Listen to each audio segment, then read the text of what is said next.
Shall we start again from Curetes Street?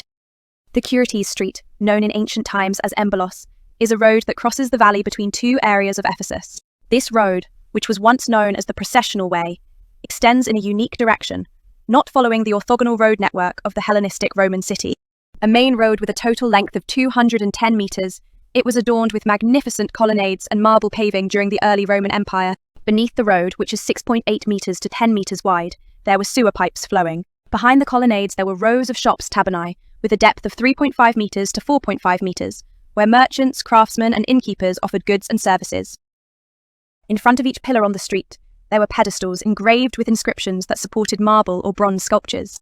These inscriptions contain content honouring the contributions and benevolence of the city's benefactors and patrons. This steep street with a height difference of about 20 meters was closed to vehicle traffic by the Heracles Gate, which was built in the late antiquity. Maintenance and repair work on this street continued until the 6th or 7th century. The map and layout on the sign show the arrangement of the street and its relationship to the surrounding buildings. The black and white photos capture the scene during the excavation in the past and the overall view of the ruins. The restoration map-perial photo shows the current state of the marble-paved road and the remaining columns. Hydreion is a fountain facility. It is located in the narrow area where Curetes Street and Terrace House Street intersect.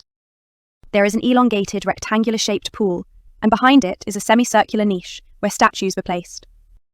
According to the inscription, Flavius Meander is recorded as the founder, and the construction date is estimated to be around the Severan dynasty, circa 200 AD. By the late antiquity, statues of the Tetrarchs, the Roman rulers of the Tetrarchy, were also erected in front of the Hydreion.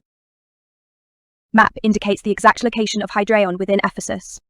Black and white photo shows the site during the excavation and the detailed condition of the ruins. Drawing. An elevation drawing that restores the original architectural structure of the fountain, combining a semicircular niche and a basin. The Memmius Monument. The Memmius Monument was erected between 50 and 30 BC in a particularly prominent location within the city. This building is an honourable monument dedicated to Gaius Memmius, the grandson of the Roman dictator Sulla. According to the restoration plan, this monument is presumed to have been a tower structure, topped with a conical roof on its lower part. Between the columns of the upper section, there were reliefs depicting the virtues of Memmius, the protagonist of this monument. Currently, instead of a complete restoration, part of the site has been reconstructed in a modern, cubist architectural collage style. Top map indicates the location of the monument. Floor plan shows the structural layout of the building's foundation. Restoration drawing. An estimated illustration of the original grand appearance with a conical roof, columns and reliefs arranged. Excavation photos. These show the overall view of the site during the excavation and detailed images of the discovered relief fragments. The Processional Way. In ancient Ephesus, a festival was held every year to honour Artemis, the city's guardian deity. During this festival, which lasted for several days, not only athletic competitions and music contests were held, but also elaborate sacrificial rituals. The procession began at the Temple of Artemis, located outside the city walls. The procession entered the city through the Magnesia Gate, passing through the State Agora and continuing along Curetes Street. Afterward, the procession arrived at the Great Theatre and moved along Theatre Street. The procession left the city through the path between the Stadium and the Gymnasium, and concluded by returning to the Temple of Artemis. The Rhodian Peristyle and the Prytaneum. This area, located at the western end of the State Agora, was the administrative centre of the ancient city of Ephesus. Rhodian Peristyle. A courtyard measuring approximately 22 metres by 28 metres, characterised by the northern columns being designed taller than those on the other side. This follows the column style that was popular on the island of Rhodes around the 3rd century BC. It is believed that there were probably 2 temples here in the past, which were restructured during the reign of Emperor Augustus, 27 BC, AD 14 for the goddess Artemis and the emperor. Prytaneon. A building measuring 18 metres by 20 metres, located behind the courtyard, which served as the town hall of Ephesus. This place was the office of the city's chief administrator, the Prytaneus, and a venue for welcoming dignitaries. The eternal flame, Hestia. In the centre of the building, a sacred flame, symbolising the city's well-being, burned continuously, 24 hours a day. Statue of goddess Artemis. Famous statues of Artemis of Ephesus were discovered in the Prytaneon area. These statues are currently housed in the Ephesus Museum. To the west, there were large, elaborately decorated residential or governmental buildings, which seem to have been functionally closely related to the Prytaneon. Floor plan top orange line. It shows the layout of the rooms in the Prytaneon building, and the structure of the Rhodian-style courtyard. Statue of Artemis. This is a uniquely shaped statue of Artemis, discovered here, featuring numerous breasts, or interpreted as bull testicles or acorns. Site photo. The columns visible behind the sign are part of the actual Rhodes-style courtyard, and the black and white photo in the sign shows what it looked like at the time of excavation. The Odeon is one of the best preserved structures within the site. This building has a dual function as both the Boulaterion City Council Chamber and the Odeon Concert Hall. Construction period. It was completed in the mid-2nd century AD, around 150 AD, during the reign of Emperor Antoninus Pius. Patrons. It was built with private funds contributed by Publius Vedius Antoninus, a wealthy citizen of Ephesus, and his wife, Flavia Papiana. The Odeon follows the typical Roman-style theatre form, and while it is smaller in scale compared to a large theatre, it is more refined in terms of finishing and structure. Cavea, the seating area. A semicircular seating made of marble, capable of accommodating about 1,400 to 1,500 people. The upper and lower sections are divided based on the horizontal passage, called diazoma, and the columns in the upper section support the seating while enhancing the aesthetic completeness. Orchestra. Unlike the circular orchestra of a grand theatre, it is designed in a semicircular shape. This is a typical Roman Odeon, optimized for speeches or small performances rather than plays. The absence of drainage facilities on the floor is strong evidence that this building was once covered with a wooden roof. The roof was an essential element for maximizing sound effects and conducting meetings regardless of the climate. While academia is confident in the existence of wooden roofs, specific engineering data on how they supported spans of up to 25 meters without intermediate columns has been lost. This remains both the pinnacle of Roman architectural engineering and, archaeologically, in the realm of speculation. Cyneiphron's stage background. The wall was adorned with elaborate sculptures and columns in a two-story structure, but now only part of the lower section remains. It is presumed that statues of emperors or patron families were placed here. This building was not just a simple entertainment facility, but a key institution symbolizing the autonomy of Ephesus. Boulaterion City Council Hall. This was the place where the members of the city's upper council, Boule, gathered to discuss and decide on municipal affairs. The layout in relation to the adjacent Prytaneum City Hall shows that this was the center of the administrative complex. Odeon Concert Hall.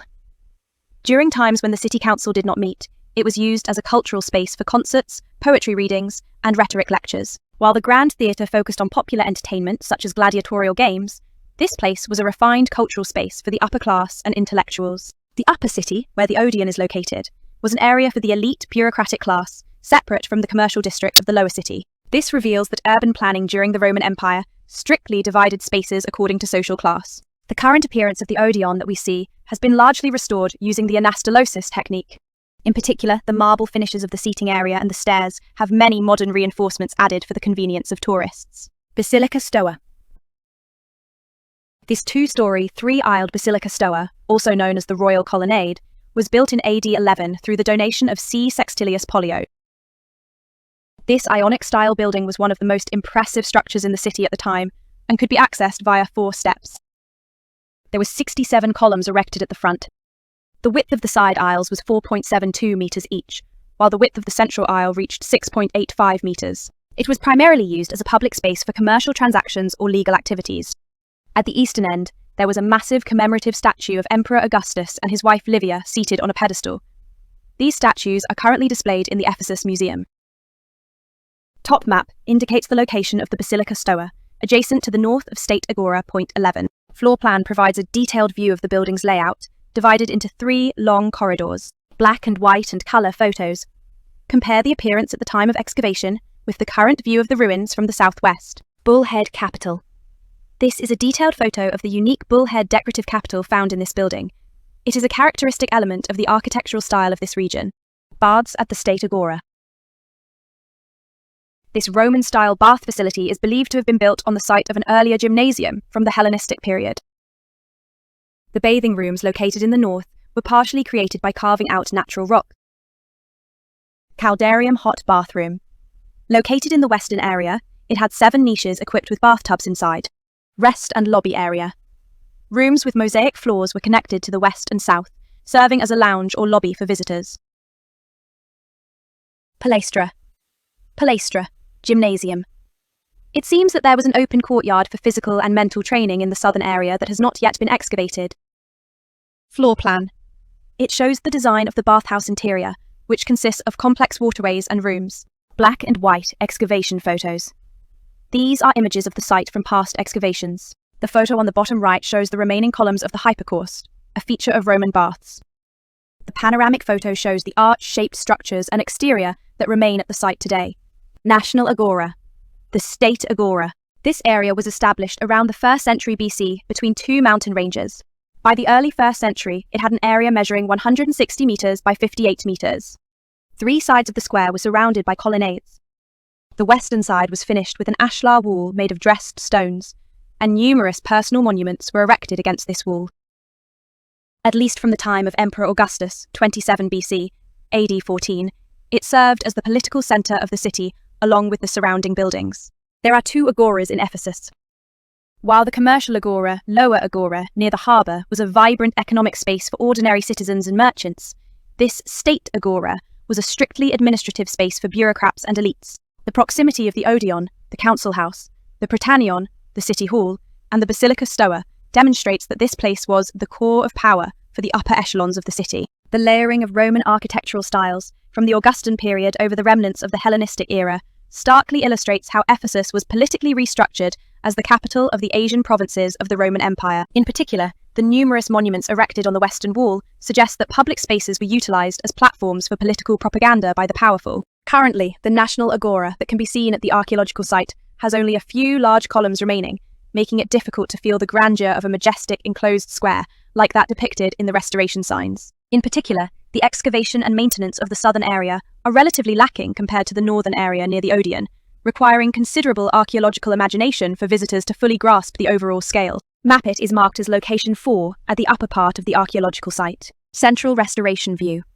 This is a 3D model estimating the peak appearance of the square connected to the 3-story Basilica Stoa. Lower floor plan. It shows how the Odeon right semicircular and bathing facilities are organically connected around the square.